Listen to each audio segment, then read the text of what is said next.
বলছে যে সাধু পৌল ইফিসীয়দেরকে পত্র পাঠিয়ে তিনি লিখেছেন, ইফিসীয় তার 4 অধ্যায় 1 পদে বলছে, অতএব প্রভুতে বন্দী আমি তোমাদিগকে বিনতি করিতেছি, তোমরা যে আহ্বানে আহুত হইয়াছ তাহার যোগ্যরূপে চলো, সম্পূর্ণ নম্রতা ও মৃদুতা সহকারে দীর্ঘ সহিষ্ণুতা সহকারে চলো।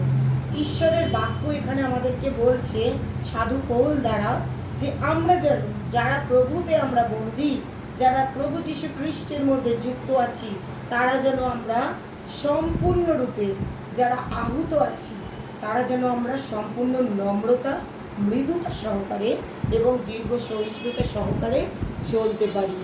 ঈশ্বরের বাক্য গোলযোগের নয়, ঈশ্বরের বাক্য হচ্ছে শান্তির বাক্য, মৃদুতার বাক্য, নম্রতার রাজ্য। তাই আমরা যতজন প্রভু যীশু খ্রিস্টতে ব্যবহৃত হচ্ছি, আমরা যেন সম্পূর্ণ নম্রতা এবং মৃদুতা সহকারে যেন ঈশ্বরের রাজ্যে এবং দীর্ঘ সহিষ্ণুতা সহকারে ঈশ্বরের রাজ্যে যেন ব্যবহৃত হতে পারি। যদি প্রশ্ন করে মানুষ যে সম্পূর্ণ নম্রতা এবং মৃদুতা আর দীর্ঘ সহিষ্ণুতা বলতে কি বোঝায়, আমাদেরকে যদি এখন জগতের মানুষ দুটো কথা, মোটা মোটা কথা শোনায়, কি বড় বড় কথা শোনায়, আমাদেরকে তাদেরকে নম্রভাবে ঈশ্বরের বাক্য দ্বারা বোঝাতে হবে। যদি কেউ আমাদেরকে কোনো রকম অপবাদ দেয়, মিথ্যা আমাদেরকে তাড়না করে, তাহলে আমাদের সম্পূর্ণ নম্রতাভাবে চলতে হবে। আমাদের বিশ্বাসীদের জীবনে অনেক কিছু প্রার্থনা এমন আছে যেগুলো আমরা এখনো পর্যন্ত উত্তর পাইনি, কিন্তু ঈশ্বরের বাক্য বলছে আমরা যেন দীর্ঘ সহিষ্ণুতা সহকারে যেন চলতে পারি। কেননা দীর্ঘদিনের প্রার্থনা কে উত্তর দেয়? আমাদের স্বয়ং প্রভু যীশু খ্রিস্ট উত্তর দেয়।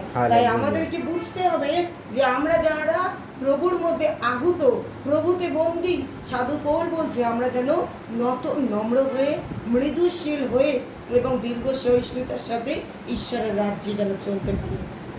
তাহলে আজকে আমরা দুঃখ কষ্ট ভোগ করব, আজকে আমরা কষ্টের মধ্যে থাকবো, কিন্তু একদিন ঈশ্বরের রাজ্য আমাদের জন্য খুলে দেওয়া হবে। তাই তো এখানে ঈশ্বরের বাক্য বলছে, ফিলিপিও তার 2 অধ্যায় 3 পদ বলছে, প্রতিযোগিতার কিংবা অনর্থের দর্পের বশে কিছুই করিও না, বরং নম্রভাবে প্রত্যেকজন আপনা হইতে অন্যকে শ্রেষ্ঠ জ্ঞান করো। ঈশ্বরের রাজ্যে যদি আমরা চলি, আমরা যেন মিথ্যা, অনর্থ, দর্প না করি, অহংকার না করি, যেন একে অপরের সাথে আমরা কম্পিটিশন না করি। কেননা ঈশ্বরের চোখে প্রত্যেক মানুষ সমান রূপে থাকে, যারা ধার্মিক কি অধার্মিক তারা প্রত্যেকেই সমান। কেননা ঈশ্বরের বাক্য বলছে যে আমরা যেন অনর্থ, দর্প, যেন হিংসা, রাগারাগি একে অপরের মধ্যে না করি, কিন্তু যেন প্রত্যেকেই নম্র হয়ে, নিচু হয়ে যেন একে অপরকে নিজেদের থেকে যেন উঁচু স্থান দিতে পারি। কেননা প্রভু যীশু খ্রিস্ট যখন এই জগতে এসেছিলেন, তিনি শিষ্যদের সঙ্গে তার রাজ্যকে প্রচার করেছিলেন। কিন্তু যখন গুড ফ্রাইডের সময় আমরা দেখেছি, যখন গুড ফ্রাইডের সময় আসে, তার আগে 12 জন শিষ্যর কি হয়? পা ধোয়ানি হয়।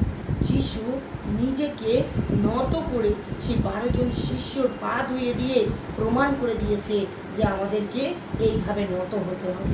তাই আমরা যেন একে অপরের সাথে নম্রভাবে ব্যবহার রাখতে পারি। মানুষ আমাদের অনেক কথা বলবে, সেই সমস্ত কথাকে আমাদের কান ঘেঁষড়ে বের করে দিতে হবে, কিন্তু প্রভুর বাক্যকে আমাদের হৃদয়ে সঞ্চয় করে রাখতে হবে এবং প্রভুর রাজ্যকে নিয়ে আমাদের প্রতিনিয়ত প্রচেষ্ট থাকতে হবে। অনেক জায়গায় এমন আছে যেখানে প্রভুর রাজ্যকে তারা মেনে নিতে পারে না, কিন্তু তারপরেও দীর্ঘদিন সেখানে ঈশ্বরের রাজ্য সেইভাবেই পরিচালনা হয়ে যাচ্ছে। আর মানুষ দিকে দিকে নিজেদেরকে পরিবর্তন করে নম্র করে ঈশ্বরের রাজ্যের জন্য ব্যবহৃত হচ্ছে। যারা প্রভুকে একসময় অস্বীকার করেছিল, তারা এখন নম্র, নত হয়ে নিজেদের পাপকে বুঝে নিয়ে পাপের ক্ষমা ঈশ্বরের থেকে পেয়ে তারা নম্র হয়ে প্রভুর রাজ্যে ফিরে আসছে এবং তারা অলৌকিকভাবে মিরাকেল রূপে ঈশ্বরের কাজকে তারা দেখছে এবং সেই রূপে কাজকে তারা প্রভুর করেও যাচ্ছে। যদি এখানে প্রভুর বাক্য দেখি, ঈশ্বরের বাক্য আবার এখানে বলছে যে অহংকার আসিলে অপমানও আসে, কিন্তু প্রজ্ঞায় নম্রদের সহচর। কিসে বলছে? হিতোপদেশ তার 11 অধ্যায় 1 পদে বলছে অহংকার আসলে অপমানও আসে। আর যদি আমি অহংকার করব, আমার কি সারা জীবন ঘর বাড়ি টাকা পয়সা থাকবে? না। যে জিনিস আমি অহংকার করব, সেই জিনিসই একদিন আমাকে পতনের রাস্তায় ফেলে নিয়ে যাবে। কিন্তু ঈশ্বরের বাক্য বলছে যে প্রজ্ঞা মানে জ্ঞান আমাদেরকে নম্রতাভাবে, প্রজ্ঞার সঙ্গে নম্রভাবে আমাদেরকে প্রভুর রাজ্যে এগিয়ে যেতে হবে। হালেলুয়া। হচ্ছে যারা প্রজ্ঞা এবং নম্রভাবে চলে, ঈশ্বর তাদেরকে বহুরূপে আশীর্বাদ করে। হালেলুয়া। আমরা যারা প্রভুর মধ্যে প্রথম আসছি, আমি আমার জীবন নিয়ে সাক্ষ্য দিই।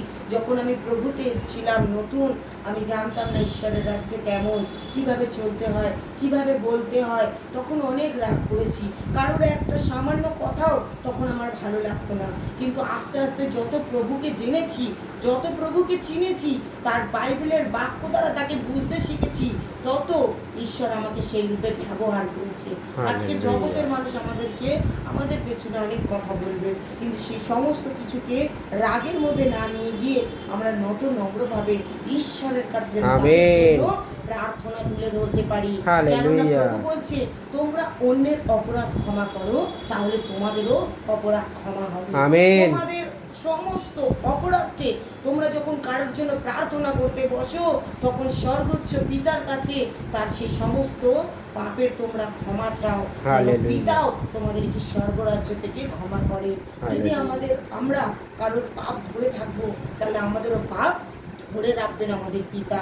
তাই পিতা চান, তার বাক্য বলে তিনি যেমন পবিত্র, আমরাও যেন তেমন পবিত্র।